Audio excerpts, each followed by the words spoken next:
नवीन वर्षाची सुरुवात उपोषणानं होणार, आजरा अन्याय निवारण समितीचा इशारा।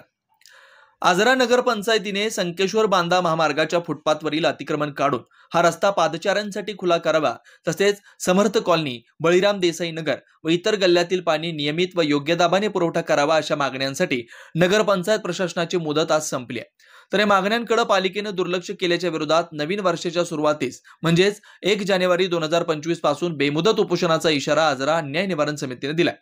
आजरा नगरपंचायतीचे कर्मचारी नागरिकांना उडवाउडवीची उत्तर देतात असा आरोप करून बेमुदत उपोषणाचा इशारा अन्याय निवारण समितीने दिलाय।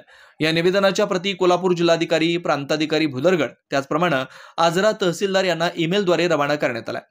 तर नगरपंचायत व आजरा पोलीस स्टेशनला सादर केला। यावेळी अन्याय निवारण समितीचे अध्यक्ष बामणी भाऊजी, उपाध्यक्ष गौरव देशपांडे, सचिव पांडुरंग सावरतकर, ज्योतिबा आजगेकर, वायबी चव्हाण, जावेद सलाम पठाण, दयानंद भोपळे, बंडा चव्हाण, मदन तानवडे, हेमंत गिलबिल आदी उपस्थित होते। अन्वेषण लाईव्ह न्यूज साठी आजराहून हसन तकीलदार।